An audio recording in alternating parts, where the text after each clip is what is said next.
Udah mulai masuk dulu apa? Ntar kasih dulu ya. Mulai ngerti. Ya.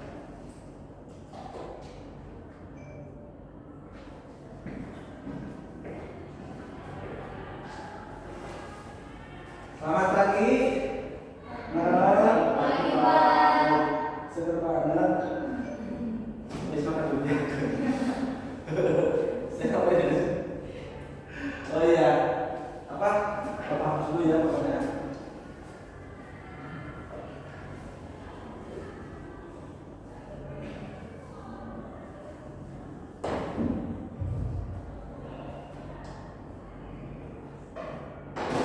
Gimana? Ada yang nggak masuk hari ini? Masuk semua ya. Alhamdulillah lebih baik-baik saja. Rudy, dibikin aja ya sebelum teman-teman sebelum kita mulai belajar. Ini dijeda-jeda nggak? Nggak usah. Nggak usah. Oh tadi dijeda sih siapa? Nggak apa-apa itu nggak apa-apa. Terus ini nggak lagi apa? Ntar kirim aja ke gue ya. Oh iya, siap. Baik teman-teman, sebelum kita belajar, kembali kita berdoa agama ya masing-masing. Sudah selesai. Ya, sebelum mulai pelajaran di bab ini kita dipertemukan dengan dasar konsep ekonomi. Nah, sebelumnya kita membahas pengertian ekonomi. Ada yang masih ingat gak pengertian ekonomi itu apa? Seluruh materi gitu ya. Ada yang masih ingat? Saya gitu. Ada yang masih ingat? Belum balikan dulu. Harusnya dari kamu.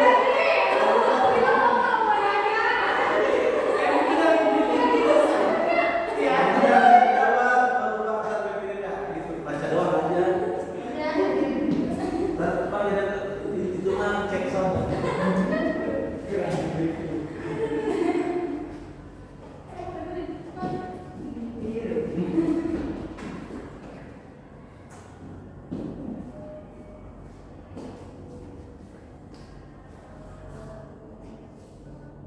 Ini ke toilet ya.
kita membahas pengertian ekonomi. Ada yang masih ingat pengertian ekonomi itu apa? Saya Pak. Ya, jadi Ekonomi adalah perilaku individu untuk memenuhi kebutuhan yang terbatas dengan sumber daya yang ada. oke. Ekonomi adalah perilaku individu atau sikap individu dalam memenuhi kebutuhan yang tidak terbatas dengan sumber daya yang ada. Oke, kasih tepuk tangan dong, Mbak Devi. Nah, ketika kebutuhan kita tidak dapat terpenuhi, apa yang menyebabkan hal tersebut? Saat kan ilmu ekonomi adalah perilaku individu dalam memenuhi kebutuhan yang tidak terbatas dengan sumber daya yang ada. Nah, ketika sumber daya yang ada itu terbatas, itu disebut apa? Disebut kelangkaan. Oke, namanya siapa? Siti. Wih, Siti, tentang dong, Mbak Siti. Kelangkaan. Nah, untuk hari ini kita membahas permasalahan masalah ekonomi dan kelangkaan.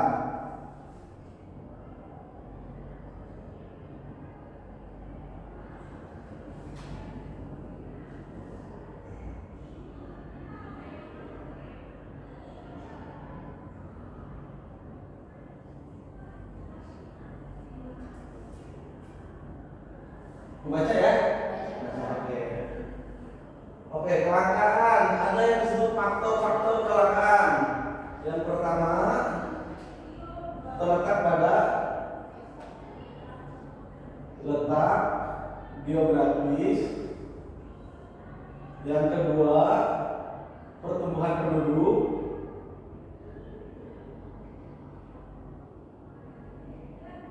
Yang ketiga, kemampuan produksi.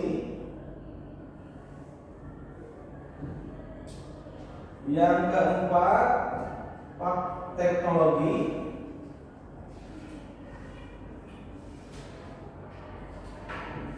Yang kelima, bencana alam. Ya. Di sini yang dimaksud letak geografis adalah ketika semua daerah mempunyai apa? Bahan atau sumber daya yang macam-macam. Misalkan di Kalimantan ada batu bara, di Jawa kan tidak ada. Jadi ketika Jawa membutuhkan batu bara, otomatis distribusinya nggak cepat gitu. Nah, di sela pengiriman tersebut bisa terjadi kelangkaan sebelum jadi karena apa? Pengirimannya lama atau hal segala macam. Nah, kalau di Jawa misalkan banyak perkebunan pertanian, sekarang di Kalimantan tidak ada. Otomatis ketika masalah daerah dan geografis yang berbeda, otomatis akan terjadi pelambatan pengiriman atau bisa terjadi kelangkaan. Oke, yang kedua, pertumbuhan penduduk. Nah, kelangkaan dapat terjadi ketika penduduknya tuh semakin bertambah, sedangkan kebutuhan semakin susah berkurang. Jadi semakin kita mengkonsumsi barang dengan banyak dan produksinya tidak seimbang, itu disebut kelangkaan. Nah, yang ketiga, kemampuan produksi. Nah, ketika konsumsi meningkat, sedangkan kemampuan produksi ini nggak jauh dari nomor 2 ya. Jadi lebih ke kemampuan produksinya tidak bisa mengapa ya? Tidak bisa menyiapkan. Nah, yang keempat karena teknologi. Nah, ini masih bersangkutan sama nomor 2, nomor 3. Faktor teknologi yaitu di mana kita misalkan bertani berkebun sudah harusnya pakai misalkan traktor, mesin-mesin, kita masih pakai apa namanya kebo ya. Nah, itu bisa menghambat apa laju sehingga bisa membuat apa strukturnya agak melambat kan sudah mampu tumbuhannya meningkat, ininya kurang karena teknologinya belum sampai. Yang kelima, bencana alam. Kan sebelumnya kemarin sempat bencana di Cianjur itu. Kita lihat sendiri kan setelah maju jadi langka, jadi kurang, jadi susah. Nah, itu yang paling abstrak, ada yang paling kita lihat akibat bencana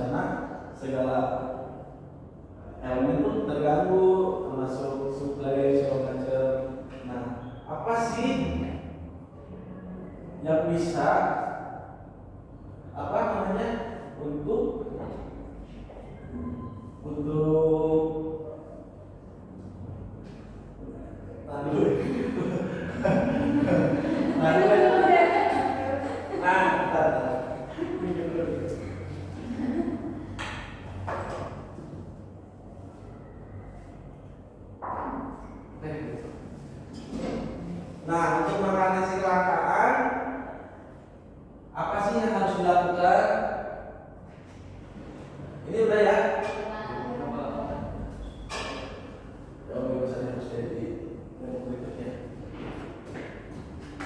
Untuk mengatasi kelangkaan.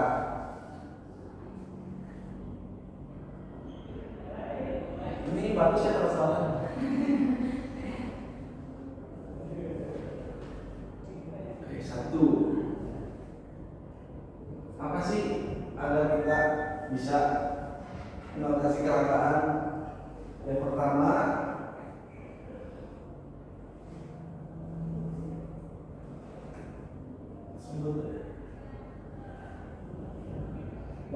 menggunakan sumber daya dengan bijak. Yang kedua, membuat skala prioritas kebutuhan. Yang ketiga, mencari sumber daya alternatif. Yang keempat, mengatur keuangan individu. Nah, untuk mengatasi kelangkaan, ada baiknya kita menggunakan sumber daya alam secara bijak. Maksudnya gimana?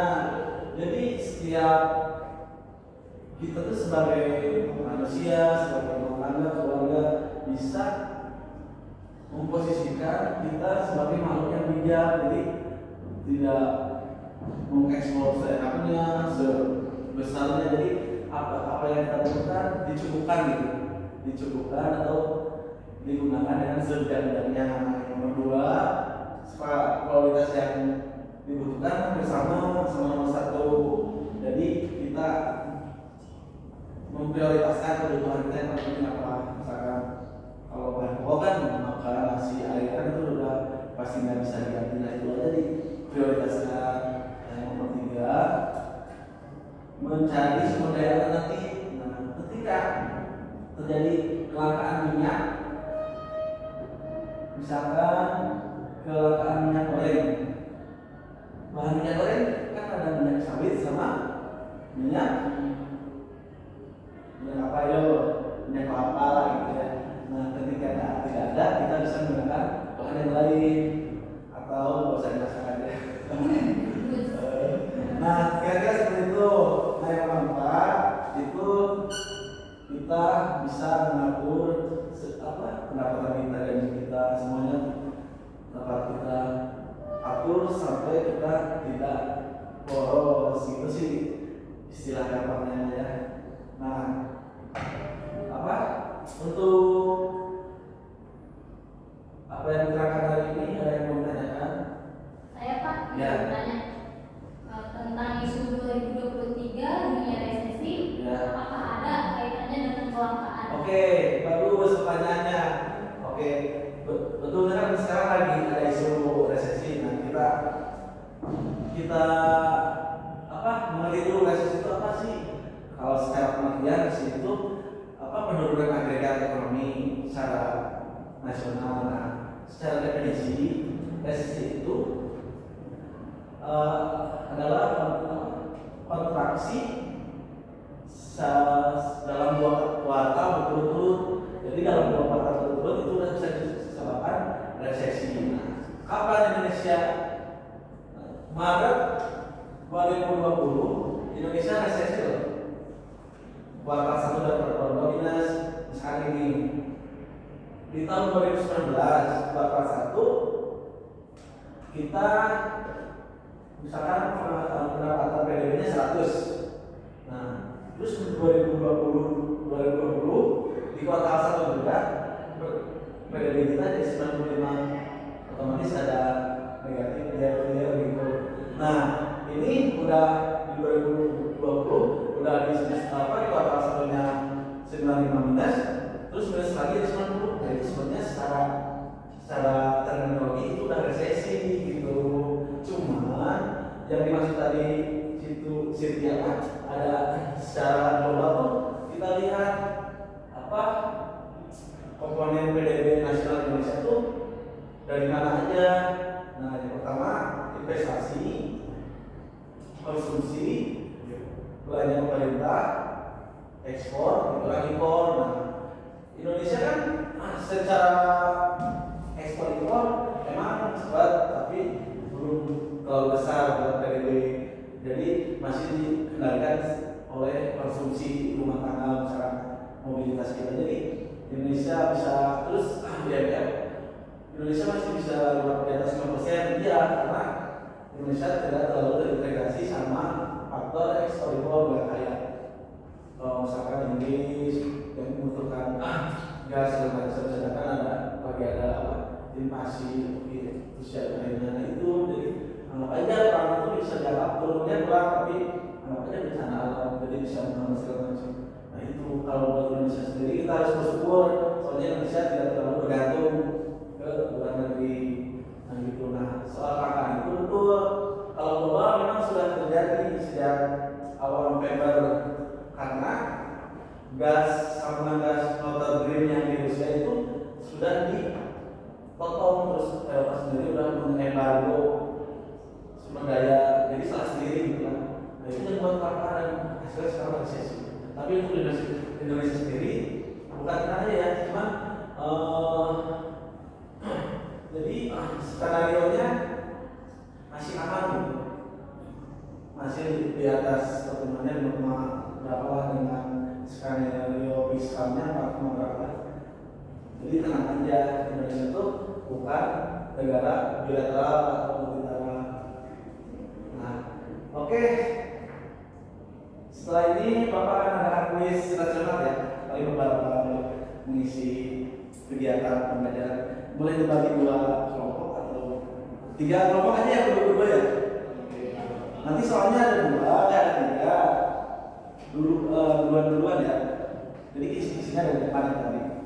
Nah, oke. Ini kelompok 1 kita, Kamelia dan Lydia Bibi. Berarti kan ini nanti akan cepat. Cuma 3 pertanyaan, oke. Sebutkan salah satu faktor kecelakaan. 1, 2, 3. Oke, Budi. Letak geografis.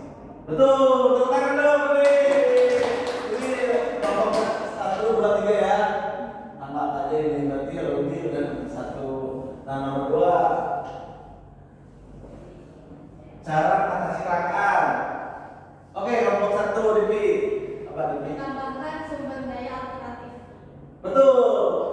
Menambahkan mencari sumber daya alternatif. Nah, 1 lagi. Apa ya? Kenapa bencana alam bisa mengakibatkan menjadi faktor kecelakaan? Ya, 1 lagi Divi. Karena jika terjadi bencana alam itu dapat mengganggu kestabilitasan Ya. ekonomi di daerah tersebut. Betul sekali, tepuk tangan dong. Di sini ada benar juga ya. Nah, karena 3 pertanyaan dan kelompok 1 menjawab 2, kelompok 2 tidak menjawab, kelompok 3 menjawab, jadi juaranya kelompok 1. Tepuk tangan dong. Nanti ada yang spesial ya. Oke, kita cukupkan pembelajaran hari ini untuk kesimpulannya. Jadi segala macam itu tergantung manusianya, sumber daya manusianya. Kalau kita tamak, arogan, serakah, ya otomatis kita akan mendapatkan hal yang setimpal gitu. Nah, untuk ekonomi juga itu hal yang paling mendasar dan apa yang dalam kehidupan manusia. Jadi bukan hanya pendidikan, ekonomi juga justru bisa membuat kita hidup. Nah, untuk itu gimana sih kita melaksanakan yang tadi? Jadi yang pertama, apa faktornya? Penyebab kecelakaan, geografis, produk, memproduksi dan lain sebagainya. Nah, gimana sih caranya mengatasi kecelakaan? Salah satunya kita menggunakan sumber daya alam dengan bijak. Nah, dengan bijak ini itu adil pada tempatnya. Jadi misalkan nih di kampung kita ada gunung atau apa, jadi usahakan kita tuh menjaga kelestarian tersebut, jangan mengeksplor terlalu. Misalkan gunung itu gunung batu atau gunung pasir, kita tambang, kita habis itu kan bisa mendapatkan erosi, kalau kita juga susah Segala macam. Nah, gimana untuk pembelajaran ini? Apakah menyenangkan atau tidak atau membosankan?